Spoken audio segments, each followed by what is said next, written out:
Satyabama Institute of Science and Technology, Chennai and Sriperumbudur.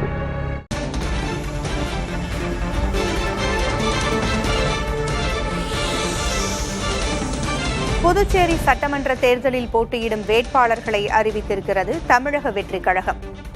30 தொகுதிகளுக்கான வேட்பாளர்களை தமிழக வெற்றிக் கழகம் அறிவித்திருக்கிறது.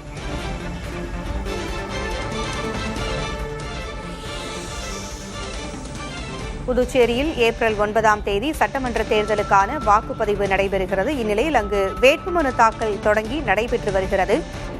தமிழக வெற்றிக் கழகம் 30 தொகுதிகளுக்கான தனது வேட்பாளர்களை அறிவித்திருக்கிறது.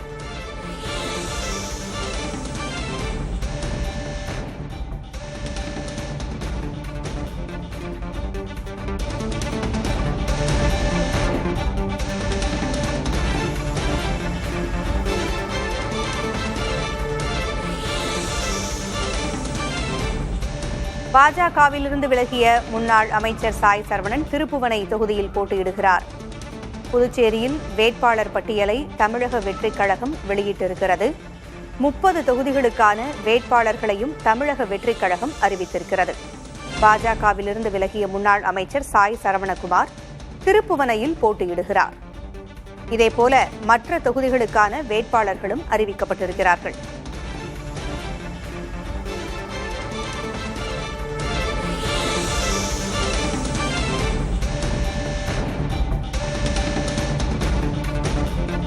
கூடுதல் விவரங்களை வழங்க செய்தியாளர் பாலவெற்றிவேல் இணைந்திருக்கிறார். பாலவெற்றிவேல், தாவேகா தனது வேட்பாளர் பட்டியலை அறிவித்திருக்கிறது.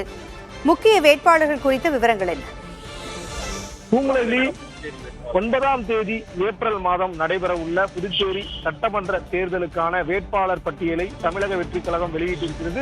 தமிழக வெற்றிக் கழகத்தின் தலைவர் விஜயினுடைய எக்ஸ் பக்கத்தில் இந்த பட்டியல் வெளியிடப்பட்டிருக்கிறது. இதில் முக்கிய வேட்பாளர்கள் என எடுத்துக்கொண்டோம் என்றால் சாமிநாதன், இவர்தான் தமிழக வெற்றிக் கழகத்தினுடைய புதுச்சேரி மாநில தேர்தல் பொறுப்பாளராக இருக்கிறார். இவர் பாஜகவினுடைய முன்னாள் தலைவராகவும் இருந்தவர்.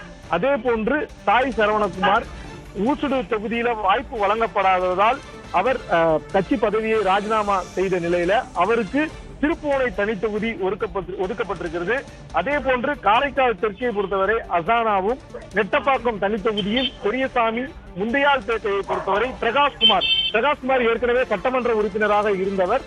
தற்போது அவரை எதிர்த்து போட்டியிட்ட குறிப்பாக வையாபுரி மணிகண்டன் அதிமுகவில் இருந்து விலகி என்ஆர் காங்கிரஸ் சேர்ந்திருக்கிறார். இந்நிலையில் அதிருப்தியில் இருந்த பிரகாஷ்குமார் தற்போது தமிழக வெற்றிக் கழகத்தில் சேர்ந்துள்ளார். அவருக்கு வாய்ப்பு வழங்கப்பட்டிருக்கிறது.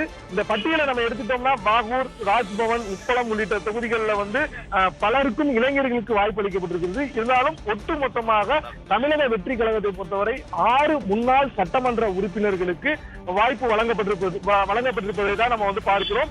தமிழக வெற்றிக் கழகத்தினுடைய பொதுச் செயலாளருடைய சொந்த மாநிலம் புதுச்சேரி என்பதால் கடந்த 2 நாட்களாக புதுச்சேரியிலேயே ஆனந்த் முகாமிட்டு இந்த வேட்பாளர் பட்டியலை தயாரித்ததாகவும் இதை இறுதி செய்து தற்போது விஜயிடம் ஒப்படைத்து அவரிடம் ஒப்புதல் வாங்கி தற்போது எக்ஸ் வலைதள பக்கத்தில் வெளியிடப்பட்டிருப்பதாகவும் தமிழக வெற்றிக் கழகத்தின் சார்பில் தெரிவிக்கப்படுகிறது.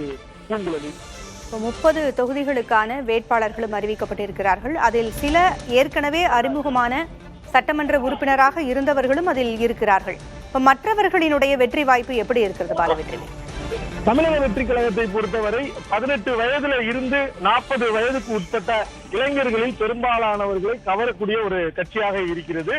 குறிப்பாக கரூர் சம்பவத்திற்கு பிறகு விஜய் முதல் முறையாக பிரச்சாரம் செய்த ஒரு பகுதியாக புதுச்சேரி விளங்கியது. விஜய் புதுச்சேரியில பிரச்சாரம் பண்ணும் போதே மிகப்பெரிய அளவிற்கு மக்களுடைய வரவேற்பு இருந்தது.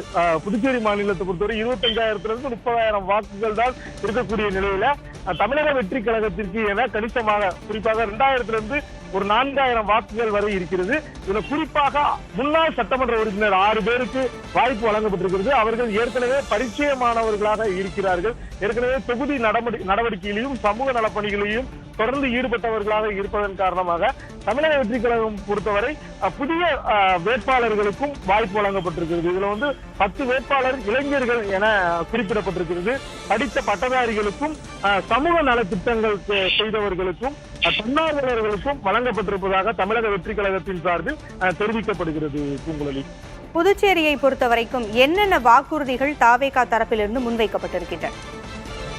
தமிழக வெற்றி கழகத்தின் தலைவர் விஜய் புதுச்சேரிக்கு வந்து பிரச்சாரம் மேற்கொள்ளும் போது புதுச்சேரி மாநிலத்தை பொறுத்தவரை பெண்களுக்கு ஒரு பாதுகாப்பு இல்லாத ஒரு சூழல் இருப்பதாக தெரிவித்தார். குறிப்பாக தமிழ்நாட்டை போன்ற நியாய விலை கடைகள் வந்து புதுச்சேரியில வந்து செயல்படவில்லை என்றும் இங்கு அரிசி மட்டும்தான் வழங்கப்படுது. அவர் நியாய விலை கடைகளுடைய செயல்பாடுகள் எதுவுமே சரியில்லை என தெரிவித்திருந்தால் தமிழக வெற்றி கழகம் வந்தால் புதுச்சேரி மாநிலத்துல வந்து நியாய விலை கடைகள் சரிவர செயல்படும் என்றும் மக்கள் விநியோக திட்டத்தை சிறப்பாக செயல்படுத்துவோம் என உறுதியளித்திருந்தார்.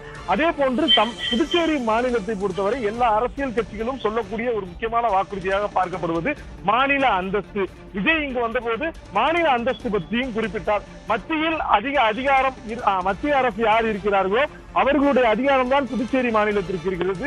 எனவே புதுச்சேரி மாநிலத்தினுடைய தனித்தன்மையை பாதுகாக்கும் வகையில மாநில அந்தஸ்து தமிழக வெற்றி கழகத்தின் சார்பில் வலியுறுத்தப்படும், நிறைவேற்றப்படும் என்கின்ற ஒரு வலியுறுத்தலும் அவர் வந்து கொடுத்திருந்தார். மேலும் புதுச்சேரி மாநிலத்தை பொறுத்தவரை ஒரு சிறிய பகுதியாக இருக்கிறது. இது வந்து சிங்கப்பூர் மாதிரியோ துபாய் மாதிரியோ பெரிய அளவிற்கு வளர்ந்திருக்க வேண்டும்.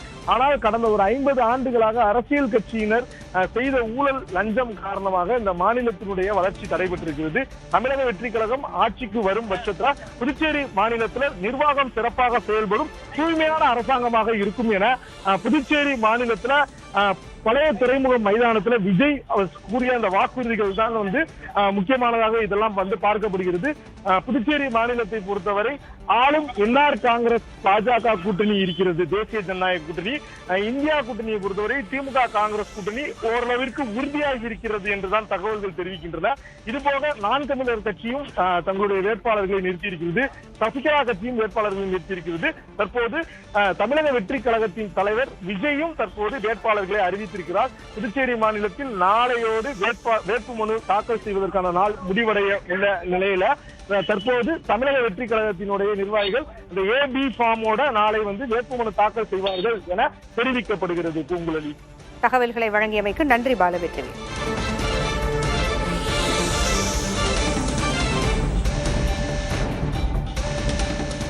Satyabama Institute of Science and Technology, Chennai and Sriperumbudur.